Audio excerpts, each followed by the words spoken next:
Magandang araw mga kagulay, welcome back sa aking channel. Pasensya na po kung hindi na po ako nakakapag-upload gawa ng busy nga po. At saka may mga pangyayari na ano dito na hindi inasahan mga kagulay. Itong vlog na to mga kagulay ay kasi nagbasa-basa ako nung mga nakarang araw lang. Nagbasa-basa ako ng mga comment. Maraming nga nag-ano na ipakita ko daw yung drip. Pero ulitin ko po, pasensya na po kung di ako nakakapag-upload kasi busy po talaga at mga may pangyayaring di inasahan mga kagulay. Ito nga, sa pagbabasa ko ng mga comment, maraming nag-aano lagi na ipakita ko naman daw kung paano gumagana yung drip at kung ano yung mga ginamit ko. Ito nga, dalawang drum na tag 1,000 liters mga kagulay. Ayan siya, makikita ninyo. 1,000 liters yan, 1,000. Tapos may ano dito, siyempre napaka-importante na ito mga kagulay, filter. Tapos ito, bali itong 1,000 na ito mga kagulay ay pinagsama na namin. Ayan, dyan yung dugsungan niya para kapag ito ang ginamit, malakas pa rin yung pressure mga kagulay. Ayan. Kasi nung isa pa lang ito mga kagulay, hindi namin pinagdugtong, mahina yung pressure, hindi namin mabuksan lahat mga kagulay. Hindi namin siya mabuksan lahat ng drip tape mga gulay. Kaya ngayon pinagsama namin, malakas na yung pressure niya. Pero problema naman namin ngayon mga kagulay ay sobrang lakas naman ngayon ng pressure niya mga gulay. Napapakita ko sa inyo, i-drip natin yung okra natin doon mga kagulay. Walang putol to mga kagulay. Hindi kasi ako mahilig mag-edit mga kagulay. Ito. Ayan, ito didos to mga kagulay. Dos, yan siya. Yan. Ito yung pinanggalingan ng ano, dating maalala nyo, dating pipinuhan mga kagulay. Di pa nga siya naayos, pero natanggal na kasi susunod ko ditong ano, tanim ay sitaw na lang mga kagulay. At saka doon ang nangyari nga doon sa ano, sa Ampalaya doon, inabot kami ng mga malalakas na hangin.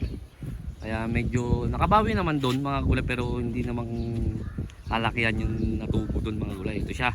Yan, susunod natin mga kagulay, wala nang putol to mga kagulay. Itong pag-ano ko sa inyo. Ayan. Yan yung mga dating drip tape mga kagulay, nakadugtong siya kasi tataniman pa namin yan uli. Ayan siya. Tsaka yung sinasabi ko sa inyo dati na magtatanim kami ng ampalaya, nagtanim kami sa kasamang palad nga mga kagulay, inabot kami dito ng malalakas na hangin mga kagulay. Malakas na hangin, kaya sabihin na natin lugi mga kagulay, ganyan talaga ang pag-ano. Hindi naman problema sa pag-aalaga, meron naman tayong unting kaalaman ng palaya. Kaya ang kaso inabot nga tayo ng paghangin ng malalakas. Eksakto pa lang siya na may kwento ko lang habang naglalakad tayo papunta doon sa palaya. Sakto naman sa napagapang na pataas na, hindi pa nag-EL, ay talagang sadyang malalakas ang hangin dito. Nandito ako sa Sariaya mga kagulay. Alam yan ng mga taga Sariaya. Tapos nung pagkahangin noon, pagkatapos ng February mga kagulay, ay dinali naman tayo ng dalawang buwan na init mga kagulay, na may kasamang napakalakas pa rin na hangin mga kagulay. So ito, makakarating na tayo dito sa ukrahan natin, munting ukrahan natin. Ayan. Mahaba to mga kagulay, lang rolyo to na didos nabili namin. Kaya nalaman ko mga kagulay din to, kapag habang lumalaki pala yung hose na binibili ay umiiksi rin yung rolyo nya. Hindi ka katulad kapag yung mga halimbawa sa mga maliliit lang na 100 meters, ito yata 40 meters lang mga kagulay, isang rolyo. Ayan, magbubukas tayo ng drip mga kagulay. Ito kasi hindi na ito nakatapat mga kagulay, kasi doon to dati. Kumbaga ang diskarte lang namin, pag hindi siya tumapat, bubutas kami uli, hindi na namin tatanggalin to para hindi na kami magtatali kung ano man dyan, kasi yan na yung pinakaano niya para hindi tumagas mga kagulay. Ito, magbubukas tayo ngayon. Bubuksan natin tong 21 plat mga kagulay. Kayang kaya na niyang isang plat, dalawa, tatlo, apat. Wala nang putol to mga kagulay. Hindi ko na kasi ako nag-edit. 4, 5 ba? 1, 2, 3, 4 pala. 5, 6 7 8 9 10 11 12 13 14 15 16 17 18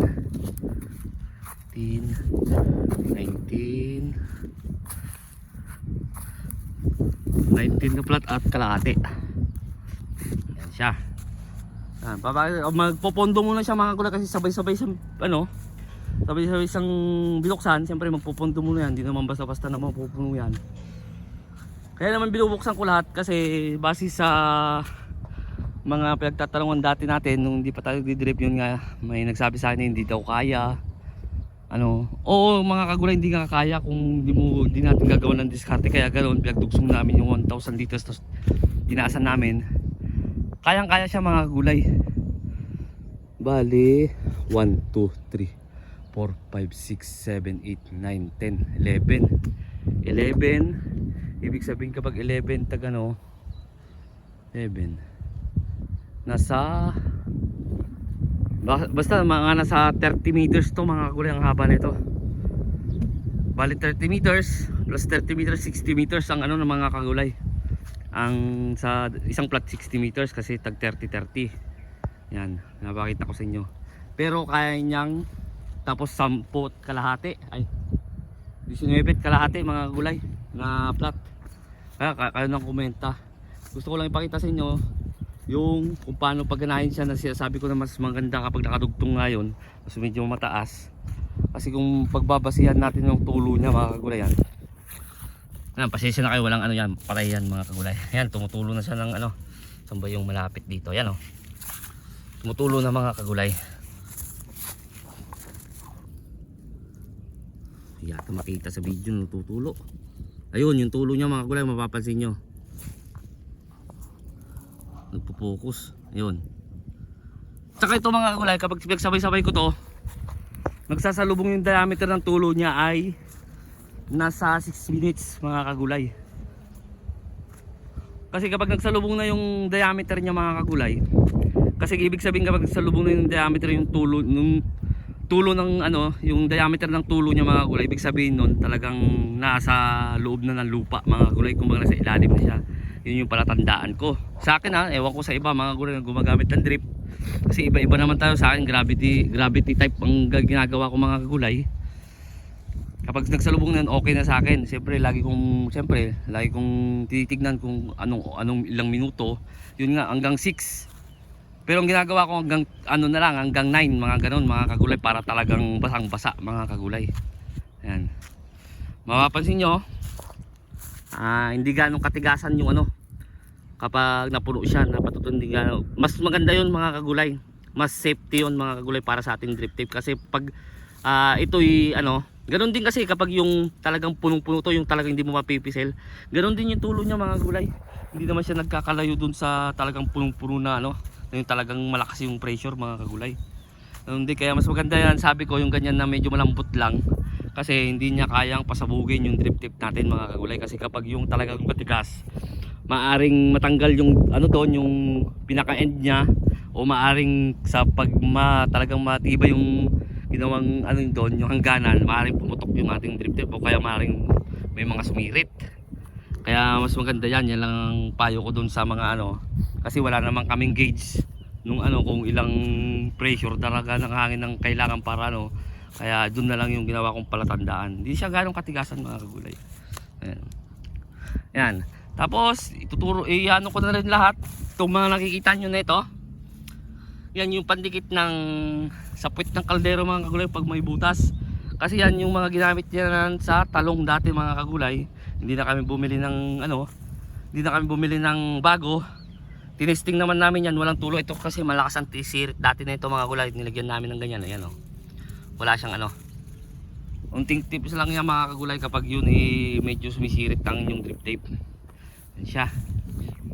Yan, ilang minuto na pero makikita nyo basang-basa na siya mga kagulay. Yung sinasabi kong tulo niya. Oh. Yan. Yan. Ang kagandahan naman nito mga kagulay, kasi sa amin galing sa deep well ang tubig na doon sa barangay. Ay kapag yung hose ang gagamitin ay napakagastos mga kagulay. Tapos hindi naman napakagastos.